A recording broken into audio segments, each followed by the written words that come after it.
नमस्कार, बहुत स्वागत है आपका डिबेट लाइव बड़ी बहस मध्य प्रदेश में। मैं हूं आपके साथ अमित शर्मा। मध्य प्रदेश में पीएम मोदी के 24 अप्रैल को 3 कार्यक्रम तय हो चुके हैं। वो सागर से दलित वर्ग को साधेंगे, कांग्रेस के कब्जे वाले हरदा में सभा को संबोधित करेंगे, भोपाल में रोड शो होगा। इधर प्रधानमंत्री नरेंद्र मोदी के 24 अप्रैल के मध्य प्रदेश दौरे से पहले राजनीति भी शुरू हो गई है। हरदा एसपी ने हरदा की मंडियां बंद रखने को लेकर कलेक्टर को लेटर लिखा है। कांग्रेस के राज्यसभा सांसद विवेक तनखा ने इस पर सवाल खड़े किए हैं। पीएम मोदी के दौरे और उस पर हो रही सियासत पर देखिए हमारी एक खास रिपोर्ट।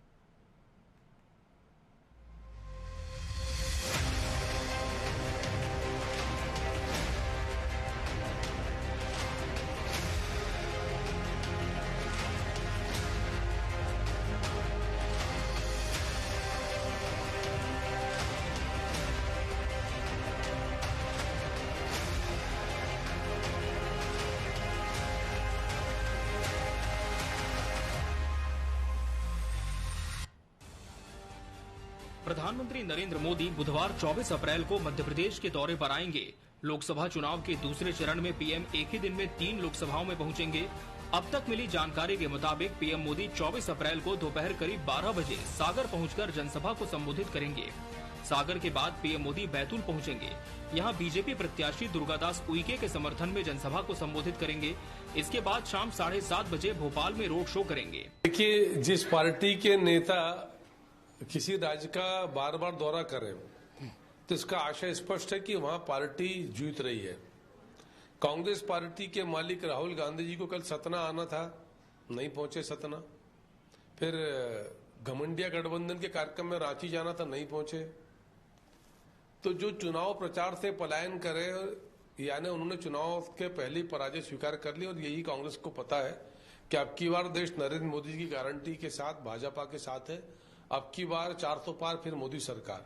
तो कांग्रेस ने पहले ही पराजय स्वीकार कर ली, तो उसके बड़े नेता प्रचार प्रसार में नहीं आते। आप देखिए, मध्य प्रदेश पहले चरण का चुनाव प्रचार था।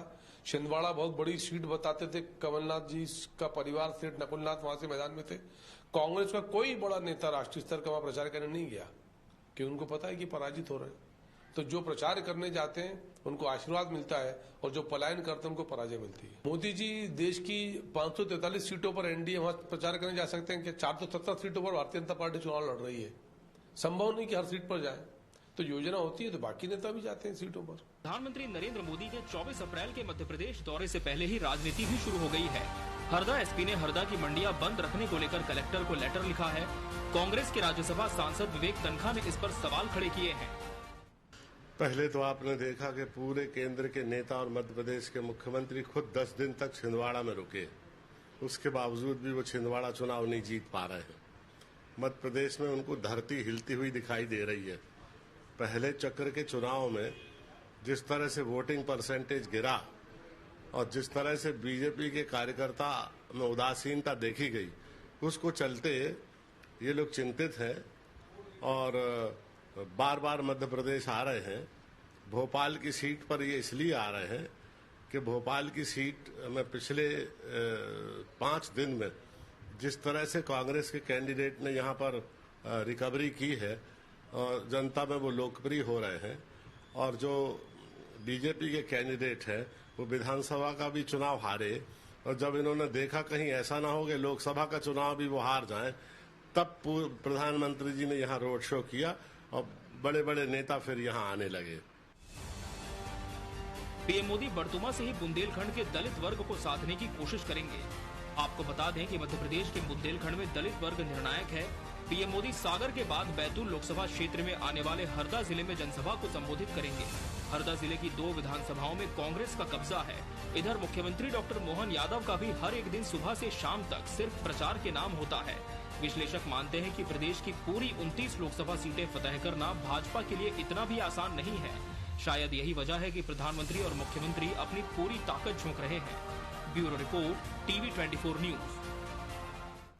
संघर्ष से ही उत्कर्ष, आज इसी विषय पर हमारी चर्चा होगी, जिसके लिए हमारे साथ खास मेहमान भी जुड़ चुके हैं। हमारे साथ भाजपा प्रवक्ता सत्येंद्र जैन जी जुड़े हैं। कांग्रेस से अमित चौरसिया जी अपना पक्ष रखेंगे। वरिष्ठ पत्रकार आशीष दुबे जी भी इस चर्चा का हिस्सा है। आप तीनों का बहुत बहुत स्वागत है इस चर्चा में। सत्येंद्र जी, 20 दिनों में बात करें तो ये 5वां मध्य प्रदेश का दौरा होने वाला है प्रधानमंत्री नरेंद्र मोदी का। क्या मानते हैं आपकी चुनौतियां हैं इस वजह से बार बार पीएम का आना मध्य प्रदेश में हो रहा है, या फिर तसल्ली है जीत की, जैसा कि पंकज जी कह रहे थे? देखिए जी आपने स्वयं ही कहा उत्कर्ष, जी और हम उत्कर्ष चाहते हैं भारत का। भारत का उत्कर्ष, विकसित भारत की संकल्पना, और जो हमने विश्व में भारत की जो आज स्थिति है, जो सबसे 5 खराब अर्थव्यवस्था वाले देश में एक भारत हुआ करता था आज से 10 साल पहले, आज 10 सालों में हम इतना ले आए कि टॉप 5 की इकोनॉमी में भारत को कराए। तो हम उस उत्कर्ष की ओर जाना चाहते हैं, और उस उत्कर्ष में जितना भी जो महायज्ञ है, जितनी भी आहुतियां लगेंगी, जितना भी परिश्रम लगेगा, वो हम करेंगे। हमारे विपक्षी जरूर डरते हैं, भय खाते रहते हैं, क्योंकि उनके पास नेता नहीं। अरे भैया, आपको मुकेश नायक जी का मैं स्टेटमेंट सुन रहा था, तो मुकेश नायक जी को पता नहीं क्यों भय हो रहा है। मुकेश नायक जी अपने नेताओं को बुला लें। राहुल गांधी जी अब नहीं आ रहे तो हम क्या करें, उसमें तबीयत खराब हो रही उनकी, या जो मल्लिकार्जुन खड़गे जी बड़े हैं कि राहुल गांधी बड़े हैं? आज देखिए मल्लिकार्जुन खड़गे कांग्रेस के राष्ट्रीय अध्यक्ष हैं, तो अगर राहुल गांधी जी कहीं जाते हैं तो राहुल गांधी जी मल्लिकार्जुन खड़गे का तो संदेश पढ़े तो ये समझ में आता है। अगर मल्लिकार्जुन खड़गे सतना आए और सतना में आकर के, अगर वो राहुल गांधी आज तो नहीं है, पूर्व राष्ट्रीय अध्यक्ष हैं, आज वो ऑफिशियल अध्यक्ष नहीं है वो कांग्रेस के, तो मल्लिकार्जुन खड़गे उनका संदेश पढ़ रहे हैं, तो हमें उससे कोई आपत्ति नहीं है। चाहे वो उनका पढ़ लें, प्रियंका गांधी का पढ़ लें, या फिर रेहान वाड्रा जी का भी पढ़ लें, रॉबर्ट वाड्रा जी का भी पढ़ लें, हम कोई आपत्ति नहीं करते। या हमारे जीतू पटवारी जी का ही संदेश पढ़ दे तो भी कोई आपत्ति नहीं है। बात है कि हम अपना काम तो करेंगे, लोकतंत्र में विश्वास रखते हैं भारतीय जनता पार्टी, और ये महायज्ञ चल रहा है, और हम तो देखिए आत्मनु मोक्षात्म जगह देता है। चाहे प्रधानमंत्री जी हो, चाहे हमारे मुख्यमंत्री मोहन यादव जी हो, या प्रदेश अध्यक्ष बीडी शर्मा जी हो, तो हम लोगों का यही मंत्र है कि किस प्रकार से हम जगत का कल्याण करें। लोका समस्ता सुखिना भवंतु, तो लोग, हमारे मध्य प्रदेश की जो जनता है या भारत की जो जनता है, वो सब सुखी रहे, समृद्ध रहे, कैसे रहे, तो हम उसके लिए काम भी करते हैं। हमने 4 करोड़ घर दिए हुए हैं, हमने 13 करोड़ से ज्यादा शौचालय बनाए हैं, 50 करोड़ से ज्यादा बैंक अकाउंट खुलवाए हैं, या जो है 14 करोड़ से ज्यादा घरों में जल पहुंचाया है। हम थोड़े दिनों में और भी घरों में पहुंचा देंगे। एमपी में भी 70 लाख से ज्यादा घरों में जल पहुंचा दिया है। ये करोड़ों लोगों को आयुष्मान योजना का लाभ दे रहे हैं, करोड़ों लोगों को अगले 5 साल तक भोजन का सुविधा भी दे रहे हैं कि उनको भोजन नहीं, चलिए तो करोड़ों लोगों को बीजेपी लाभान्वित कर रही है, सत्येंद्र जी कह रहे हैं। अमित जी का रुख कर लेते हैं, मैं फिर से आऊंगा सत्येंद्र जी आपके पास। अमित जी, पीएम मोदी का दौरा लगातार मध्य प्रदेश में जारी है, दूसरे चरण का मतदान है, इसके पहले बड़े कार्यक्रम उनके निर्धारित किए गए हैं। कांग्रेस किस तरह से पीएम मोदी के इन दौरों को देखती है, और साथ ही इस पर भी आप जरूर जवाब दें कि बीजेपी सवाल उठा रही कि हमारे तो स्टार प्रचारक होने के तौर पर पीएम मोदी आ रहे हैं, लेकिन राहुल गांधी आने से मध्य प्रदेश में क्यों गुरेज कर रहे हैं?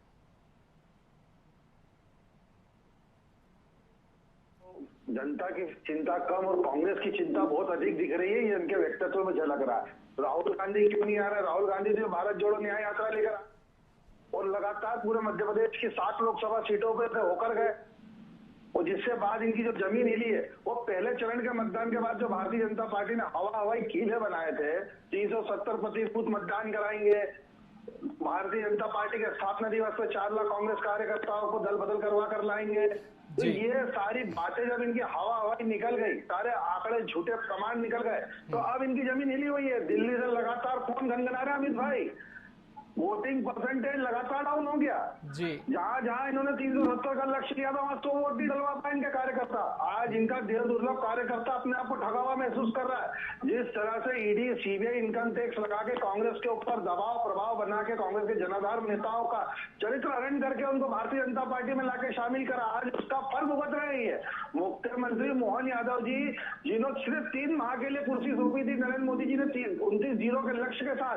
जब उन्हें लगा कि 29-0 का लक्ष्य कोसों दूर होकर भारतीय जनता पार्टी से, तो आज उनके हताशा भरे अमर्यादित बयान यथा कथा भाषणों में और सुनने में आ रहे हैं। और नरोत्तम मिश्रा जी की क्या बात करें, उनको तो खुद भारतीय जनता पार्टी ने आक्षेप डाल दिया। जिस तरह से छिछोरो बयान देकर सिर्फ मीडिया की वाहवाही लूटने का काम वो करते हैं, इससे ज्यादा उनके पास कुछ बचा नहीं। फर्जी आंकड़े जब जारी करते थे, अरे उनसे पूछिए जाके कि 7,526 का आंकड़ा लाए कहां से?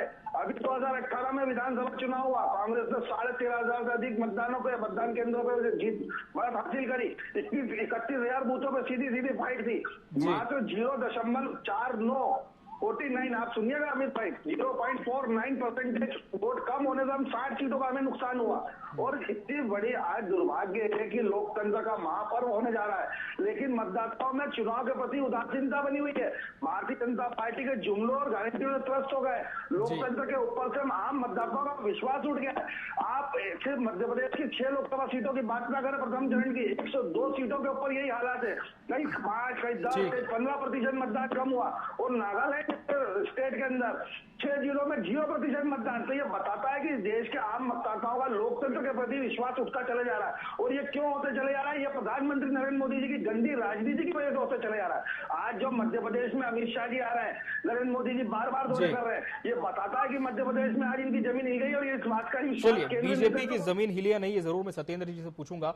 आशीष जी का रुख कर लेते हैं। आशीष जी, बुंदेलखंड क्षेत्र जो कि ऐसी बहुल इलाका है, लगभग 23% एससी यहाँ पे जो मतदाता है वो निर्णायक माने जाते हैं। ऐसे पीएम मोदी का ये दौरा, 4 लोकसभा सीटें जो कि एससी के लिए आरक्षित हैं, बुंदेलखंड में सागर, टीकमगढ़, दमोह और खजुराहो संसदीय सीटें आती हैं। खजुराहो जो कि काफी हाई प्रोफाइल सीट है।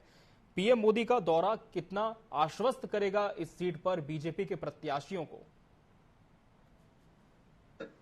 देखिए, क्योंकि बीजेपी नरेंद्र मोदी गारंटी में चुनाव लड़ रही है, तो निश्चित तौर पर बीजेपी के जो कैंडिडेट है और बीजेपी का जो पूरा ऑर्डर है, उसको यहाँ पर मोदी के दौरे से फायदा मिलेगा और इससे उन्हें और अपने पक्ष में हवा बनाने में मदद मिलेगी। मोदी का दौरा जो हो रहा है, ये इस मायने में जरूर हो रहा है कि वो ऐसी सीटों पर आ रहे हैं जहां पर जो एससी और एसटी के वर्ग के भी वोट ज्यादा है, जो भी परिस्थितियां है उस वजह से भी आ रहे हैं। लेकिन वो ऐसी सीटों पर ज्यादा जा रहे हैं जहां देख रहे हैं कि जहां पर नए प्रत्याशी चुनाव लड़ रहे हैं, जो नए चेहरे। जी जी आशीष जी,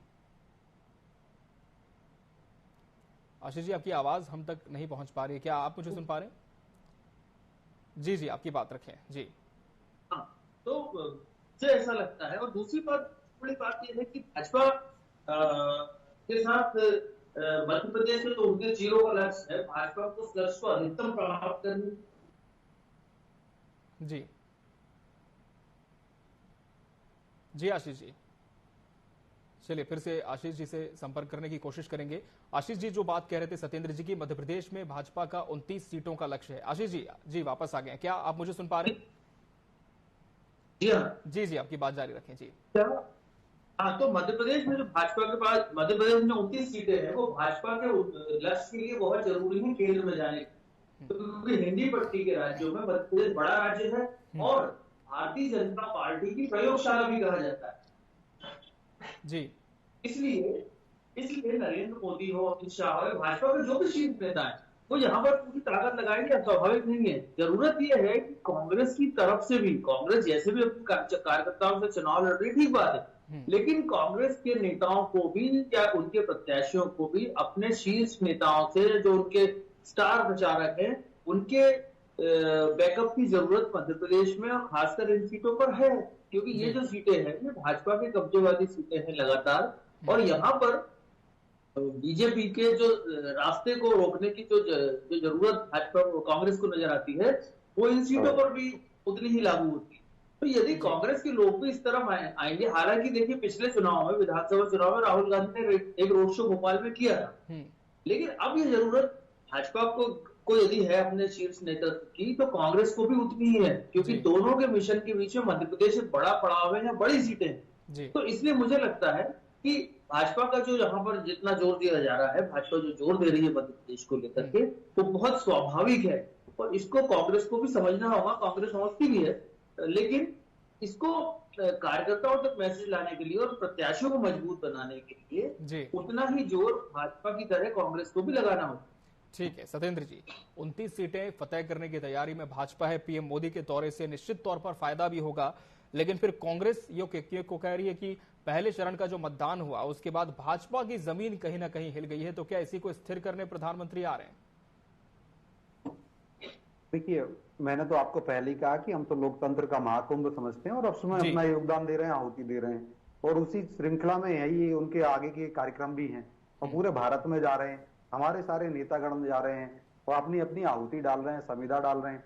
और वरिष्ठ पत्रकार आशीष जी ने भी बात को बताया कि मोदी जी के आने से भाजपा मजबूत हो रही है। तो ये आशीष जी नहीं कह रहे हैं, कोई भाजपा के पत्रकार नहीं है, वो वो समदर्शी विचार रख रहे हैं अपना। लेकिन ये बात सही है, समसामयिक सभी लोग कहते हैं। आप देखिए, और हमने तो पहले भी 2014 का चुनाव था तब 27 सीट जीती थी, 2019 के लोकसभा चुनाव में हमने 28 लोकसभा सीट जीती थी, और हमारा मत प्रतिशत भी आप सुनिए, पिछली बार हमारा लगभग 60% का वोट शेयर था। एमपी में 51% का लक्ष्य हम रखते हैं, लेकिन लोकसभा में हमें 60% मिला। और इस बार तो मुझे ऐसा लगता है ये भारत के मध्य प्रदेश की भगवान रूपी जनता हमें लगभग 75% के आसपास का वोट शेयर दे रही है। जिस प्रकार से कांग्रेस और समस्त साथीगणों ने घुटने टेक दिए हैं, हथियार डाल दिए हैं, खजुराहो में आपने देखा ही है। अब खजुराहो में तो इनको प्रत्याशी नहीं मिला, इधर उधर मीटिंग करके हर किसी को कर लिया। इनका जो व्यक्तिगत प्रत्याशी था वो प्रत्याशी को 2 बार बदला, रिजेक्ट हो गया उनका। तो ये स्थिति है। अब देखिए सूरत में भी इनका घुटने टेक दिए, सूरत में हमारे प्रत्याशी निर्विरोध जीत गए हैं। आज के परिदृश्य में कांग्रेस के प्रत्याशी चुनाव नहीं लड़ना चाहते, वो पैसा बचाना चाहते हैं, खर्च नहीं करना चाह रहे। इस कारण से सूरत में ये स्थिति हुई। अरुणाचल में सूर्योदय होता है, कांग्रेस का सूर्य अरुणाचल में अस्त हो चुका है, और वहां पर विधानसभा चुनाव भी हुए और 2 दर्जन से ज्यादा विधानसभा सीटों पर भारतीय जनता पार्टी के प्रत्याशी निर्विरोध जीत चुके हैं। तो जगह जगह कांग्रेस अपने घुटने टेक रही है, हथियार डाल रही है। हम तो चाहते हैं कि लोकतंत्र के यज्ञ में आप भी अपनी आहुति दें, ये जो क्षेत्र है उसको समझें, जनता के कल्याण करें। लेकिन देखिए हम तो डेमोक्रेसी को to the people, by the people, for the people कहते हैं, ऑफ द पीपल कहते हैं। इन्होंने तो इस डेमोक्रेसी को डायनेस्टिक डेमोक्रेसी का रूप बना लिया। हम 5G और 6G पे आ गए हैं, लोगों को देते हैं 6G देने के लिए, हम रिसर्च कर रहे हैं, काम कर रहे हैं उस पर। 5G दे दिया है, कांग्रेस के अंदर 5G चल रहा है, और वो 5G क्या है, to the family, by the family, for the family, of the family है। और वो है राहुल जी हैं, सोनिया जी हैं, प्रियंका जी हैं, संजय गांधी जी हैं, राजीव गांधी जी हैं, इंदिरा गांधी। परिवारवाद की राजनीति का आरोप एक बार फिर बीजेपी लगा रही है, और जैसे वरिष्ठ पत्रकार कह रहे हैं कि पीएम के आने से बीजेपी को तो फायदा होगा, लेकिन कांग्रेस के पास क्या है अब आगे? जी, भारतीय जनता पार्टी के पहले चरण के मतदान में समझ में आ गया कि इनकी जमीन कितनी हिली हुई है। ये जो मोदी जी के करिश्माई चेहरे पे उतरे थे ना, जनता भी सब उनके कहर से अब त्राहिमाम करने लग गई है। जुमलों की गारंटी जो मोदी जी ने बरताई थी, जनता ने उसको दरकिनार कर दिया। और ये अभी इतनी लंबी चौड़ी बातें डेमोक्रेसी की कर रहे थे, ये स्वीडन से जारी हुआ अभी एक लेख पढ़ लेंगे तो इनके सारे दिमागी जाले दूर हो जाएंगे। मात्र हिंदुस्तान की डेमोक्रेसी 2 पायदान दूर है तानाशाही हुकूमत की ओर बढ़ने से। तो लोकतंत्र का चीरन और खजुराहो का इन्होंने जिक्र करा सत्येंद्र भाई ने, जिस तरह से जिला अधिकारी ने, पीठासीन अधिकारी ने वहां पे वीडी शर्मा जी के फेवर में जाके समाजवाद पार्टी और इंडिया गठबंधन के कैंडिडेट का नामांकन निरस्त करने का काम करा। सूरत में धमकाया गया कांग्रेस के कैंडिडेट को, उसका नामांकन निरस्त कर दिया गया। तो इस तरह का जो लोकतंत्र से प्रदेश और देश की जनता का विश्वास उठ रहा है ना, ये उसी की परिणति है। और कोई बड़ी अतिशोक्ति नहीं होगी कि 29-0 के लक्ष्य को लेकर चली भाजपा 5 या 4 सीटों पर सिमट के रह जाए। मैं आपसे कहना चाह रहा हूं अमित भाई, ये अमित, और ये जो अभी आपने बात कही, आप देखिए सागर के अंदर बकायदा एक लेटर जारी होता है अमित शाह जी के लिए कि सारे मंडी प्रांगण को बंद कर दिया जाएगा। अभी कुछ दिन पूर्व मोहन यादव जी की सभाओं में आंगनवाड़ी कार्यकर्ताओं से लेकर कलेक्टर ऑफिस से लेकर नगर निगम सारे डिपार्टमेंट लगा दिए गए। महिला वॉकेथॉन हुआ, ताले लगा दिए गए। इंदौर की घटना, नेहरू स्टेडियम में, उज्जैन की घटना, धार की घटना, आपने सबने देखा, पूरे मीडिया में खबरें प्रकाशित हुई कि किस तरह महिला और छोटे बच्चों को बंधक बनाया गया। तो इनकी सभाओं से आम जनता ने किनारा कर लिया है, कुर्सियां खाली पड़ी रहती है। कार्यकर्ता, इनके देव दुर्लभ कार्यकर्ता अपने आप को ठगा महसूस कर रहा है। जिस पार्टी और विचारधारा को लेकर आगे बढ़े थे, आज दल बदल करके उनके ऊपर आयातित नेताओं को बिठा दिया गया। तो आज भारतीय जनता पार्टी अपने बुने हुए जाल के अंदर पूरी तरीके से फंस चुकी है। और ये बात कर रहे हैं, अरे आप सागर के अंदर आपने दलितों के ऊपर बुलडोजर चलाया, उनके घरों पे आदिवासी सभ्यता पे मूत्र विसर्जन करने का काम करा, पिछड़ों से 27% आरक्षण छीनने का काम करा। आज पिछड़े वर्ग के बच्चे को स्कॉलरशिप भी मिल पा रही है, आज उसकी शिक्षा के ऊपर संकट खड़ा हो गया। महिला असुरक्षा मध्य प्रदेश में सर्वाधिक बढ़ चुकी है, महिला अपराध बढ़ चुके हैं, लूट, चोरी, डकैती, लाइव हत्याएं, लाइव घटनाएं बड़े बड़े शहर इंदौर हो, भोपाल हो, जबलपुर में घट रही है। तो ये अविश्वास जो भाजपा सरकार के खिलाफ पनपा है, जवाब दीजिए सत्येंद्र जी, अविश्वास से कैसे निपटेंगे, जनता को कैसे विश्वास में लाएंगे? जी देखिए, जनता विश्वास में है। अभी हमने विधानसभा चुनाव में उसी भगवान रूपी जनता ने, इन्होंने तो कहा, तो ये सब कांग्रेस मुंगेरी लाल और शेख चिल्ली बन गई थी। ये कह रहे थे कि बीजेपी की 50 सीट आएंगी, कांग्रेस की 170 सीट आएंगी। फूल सिंह बरैया जी ने मुंह काला कर लिया, और नकुलनाथ जी तो अपने इतने बड़बोले हो गए, बोले कि 7 दिसंबर 2023 को कमलनाथ जी मुख्यमंत्री पद की शपथ ले रहे हैं। समस्त प्रवक्तागण 2 साल से हर बार होर्डिंग लगाते थे कि इस बार कमलनाथ सरकार, नई सरकार। और जो देखिए क्या हासिल हुआ, तो पूरी की पूरी कांग्रेस शेख चिल्ली और मुंगेरी लाल के हसीन सपने देखती रहती है। भाजपा ने कहा है ना, कहते हैं वो विधानसभा चुनाव में प्रदेश की जनता ने देखा है, विश्वास करते हैं। सरकार का लोकतंत्र की सरकार छीनी है। अमित जी पूरा मौका दिया था, सत्येंद्र जी का वक्त है। जी सत्येंद्र जी आपकी बात जारी रखें। जी भगवान होती है, जनता ही जनार्दन होती है, और जनता निसंदेह भाजपा को फिर से पुनः वो जीत विजय श्री का आशीर्वाद दे रही है। और इस बार जो है देखिएगा 29 की 29 लोकसभा सीट पे एक बची है, वो भी हम इस बार जीतेंगे। भगवान रूपी जनता हमें दे रही है, और देश भर में 400 से ज्यादा कमल खिलेंगे। कमल रूपी माला को प्रधानमंत्री मोदी जी के गले में डालेंगे। कांग्रेस जरूर सत्ता रूपी भूख से बिलबिलाएगी, दुखी होगी, क्योंकि इनको सत्ता से बाहर हो रही है, ये बेरोजगार हो रही है, कांग्रेस ही बेरोजगार हो रही है। हमने रोजगार भी दिए हैं, करोड़ों रोजगार दिए हैं, और 5 साल के लिए भोजन भी दे रहे हैं जनता के लिए। लेकिन कांग्रेस जो है सत्ता रूपी भूख से बिलबिलाएगी, क्योंकि हर जगह सत्ता से बाहर है। अब तीसरी बार लोकसभा चुनाव में सत्ता से बाहर होगी, और ये रिकॉर्ड होगा। और कांग्रेस निकम्मा भी किया है, निकम्मा किया है, जनता ने किया है निकम्मा, तो कांग्रेस निकम्मा ही रहेगी। हमने तो लगभग 80 करोड़ रोजगार दिए हैं, 20 करोड़ रोजगार तो हमने ऑर्गेनाइज सेक्टर में दिए हैं। समाज का नहीं हुआ सत्येंद्र जी, जो अपने समाज का नहीं हुआ वो देश का क्या होगा? आप तो अपने समाज के नहीं हुए सत्येंद्र जी। आप ही के लोकसभा विधानसभा चुनाव के अंदर चलते चुनाव में गुजरात के पूर्व विधायक ने क्या कहा था? जैन मुनि का सर काटने की धमकी दी थी, और आप उसी पार्टी का गुणगान कर रहे हैं इस मंच में बैठ के। इतना झूठ परोसोगे आप इस देश को? लोकतंत्र का खुलेआम छीन हरण करने का काम आपने करा खजुराहो के अंदर, सूरत के अंदर। अरे धमका के चुनाव लड़ोगे क्या? आज मतदान का प्रतिशत गिर रहा है, ये बताता है कि लोकतंत्र के ऊपर से जनता का विश्वास उठता चला जा रहा है। और वो दिन दूर नहीं है जब जनता करवट लेने वाली है, और ये आने वाला विधान लोकसभा चुनाव बताएगा जब 200 के अंदर सीटों पर आप सिमट जाएंगे। वरिष्ठ पत्रकार आशीष जी का रुख कर लेते हैं। कार्यक्रम अंतिम चरण में पहुंच रहा है। आशीष जी, अब जब सागर में पीएम मोदी की सभा होगी, हरदा में भी वो साधने की कोशिश करेंगे, कौन सी बड़ी बातें पीएम इस दौरान दोहरा सकते हैं? आशीष जी सुन पा रहे हैं मुझे? चलिए, आशीष जी से संपर्क नहीं हो पा रहा है। बहरहाल समय हमारे पास इतना ही था इस चर्चा के लिए। आप तीनों मेहमानों का बहुत बहुत शुक्रिया, हमसे इस डिबेट में जुड़ने के लिए, इसका हिस्सा बनने के लिए आपका बहुत धन्यवाद। इसी के साथ बड़ी बहस डिबेट लाइव मध्य प्रदेश में आज के लिए फिलहाल इतना ही। मुझे और मेरी पूरी टीम को दीजिए इजाजत। नमस्कार।